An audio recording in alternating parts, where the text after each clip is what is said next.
Breaking news. Kadapa జిల్లా పులివెందులలో high tension నెలకొంది. ZPTC ఉప ఎన్నికల నేపథ్యంలో బైండ్ ఓవర్ కేసులు నమోదు చేస్తున్నారు పోలీసులు. పులివెందుల మండలానికి చెందిన 16 మందిపై కేసులు పెట్టారు. నిన్న రాత్రి వైసీపీకి చెందిన కార్యకర్తలపై దాడి జరిగింది. దీంతో పార్టీ శ్రేణుల్ని పరామర్శించారు ఎంపీ అవినాష్ రెడ్డి. టీడీపీ నేతలే ఈ దాడులకు పాల్పడ్డారని ఆయన ఆరోపించారు. అయితే అటాక్స్ తో తమకు సంబంధం లేదన్నారు బీటెక్ రవి.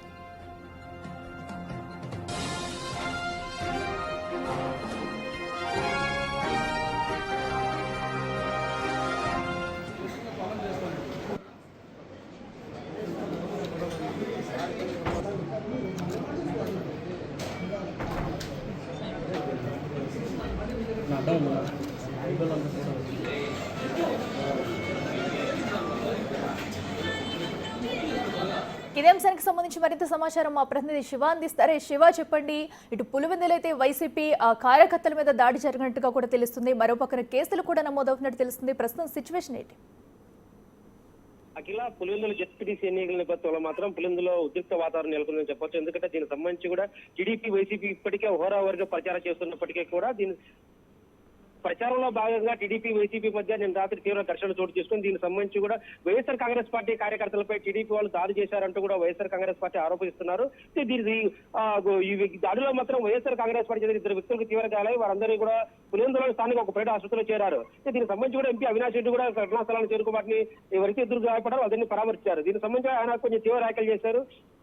తెలుగుదేశం పార్టీ ఇక్కడ గెలవలేక మాపై దాడులు చేస్తుంటూ కూడా ఆయన ఆరోపించారు. అయితే తెలుగుదేశం పార్టీ మాత్రం ఈ దాడికి మాకు ఎలాంటి సంబంధం లేదు, మేము ఎవరికి దాడి చేయలేదు, మాది ఇలాంటి సంస్కృతి కాదని దీనికి ఆయన కౌంటర్ ఇచ్చారు. ఈ నేపథ్యంలో మాత్రం ప్రచారం ఎప్పుడైతే మొదలైంది అప్పటి నుంచి కూడా టీడీపీ వైఎస్ఆర్ కాంగ్రెస్ పార్టీ మధ్య ప్రధానంగా పోటీ నెలకొంది. సో ఈ నేపథ్యంలో ఒకరిపై ఒకరు దాడులతో పాటు ప్రతిదాడులు చేసుకునే పరిస్థితి కూడా నెలకొందని చెప్పవచ్చు.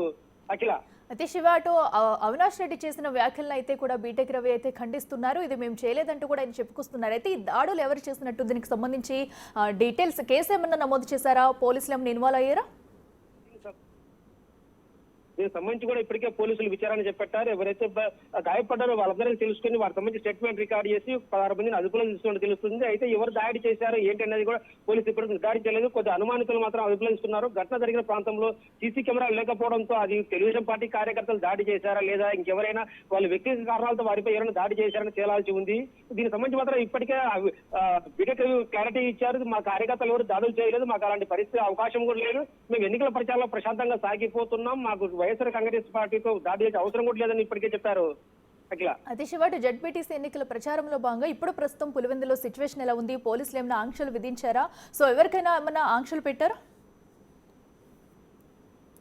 పులివెందులో జెడ్పీటీసీ ఉప ఎన్నిక నేపథ్యంలో మాత్రం భారీగా పోలీసులు మోహరించారు. ప్రతి గ్రామంలో కూడా భారీగా పోలీస్ పికెట్ నిర్వహించారు. ఎక్కడ కూడా ఈ 2 పార్టీలకు చెందిన కార్యకర్తలు ప్రచారం చేస్తున్నప్పటికీ కూడా వారి దగ్గర ఎక్కడ క్లాషెస్ రాకోకుండా ఎవరి ప్రాంతంలో ప్రచారం చేసుకోవాలంటూ చూసి ప్రతి గ్రామంలో కూడా ఇప్పటికి కవాతు నిర్వహించి గట్టి భద్రత చర్యలు తీసుకోవడంతో పాటు ఈ 2 పార్టీలకు చెందినటువంటి దాదాపు ఒక 300 కార్యకర్తలను కూడా బైండ్ ఓవర్కు సూచించారు. వారందరినీ కూడా ఈ రోజు రేపు బైండ్ ఓవర్ తీసుకొని ఎలాంటి అవాంఛనీయ సంఘటన జరగకుండా గట్టి భద్రత చర్యలు చేపడుతున్నారు. Right Shiva, thank you. Avinash Reddy గారిని ఒకే ఒక ప్రశ్న అడుగుతాను. ఇప్పుడు సైదాపురం చంటి అంకిరెడ్డి గారి సురేష్ రెడ్డి అలియాస్ సైదాపురం చంటి అనే అతను ఏ పార్టీకి చెందినవాడు? అతను వైఎస్ఆర్ కాంగ్రెస్ పార్టీకి చెందినవాడు ఎలా అవుతాడు? ఈరోజు అంత విత్డ్రాయల్స్ కూడా అయిపోయినాయి. అతనిది తొండూరు మండలం. ఇక్కడ పులివెందుల జెడ్పీటీసీకి జరిగే ఎన్నికల్లో అతను స్వతంత్ర అభ్యర్థిగా ఇప్పుడు పోటీ చేస్తున్నాడు. అతని సింబల్, అతని గుర్తు కూడా బీరువా గుర్తు వచ్చింది. 3-4 రోజుల నుంచి మేము ఈ తతంగం అంతా చూస్తున్నాం. వాళ్ళకు మధ్య వాళ్ళ మధ్య మనస్పర్ధలు వచ్చి అతను ఇండిపెండెంట్గా నామినేషన్ వేయడం జరిగింది. ఈరోజు విత్డ్రా చేసుకుంటే కూడా వినకుండా విత్డ్రా చేసుకోకుండా అతనికి సింబల్ అలాట్ అయిన ఇప్పుడు అతని మీద వైఎస్ఆర్సీపీ వాళ్ళే దాడి చేసి, అంటే మా పార్టీలో ఉండి నువ్వు మళ్ళా స్వతంత్ర అభ్యర్థిగా పోటీ చేస్తావని వాళ్ళే దాడి చేసి ఆ నెపాన్ని మా మీద వేస్తున్నారు. నిజంగా మాకు అలాంటి అవకాశం, మేము ఏదైనా దాడులకు పాల్పడే ఉద్దేశం ఉంటే ఇక్కడ 12 మందో 11 మందో నామినేషన్ చేశారు. అంతకుముందు గతంలో ఎప్పుడు మీరు ఒక్కరిని కూడా నామినేషన్ చేయకుండా చేశారు. మేము చాలా ప్రజాస్వామ్యబద్ధంగా పులివెందుల పద్ధతిలో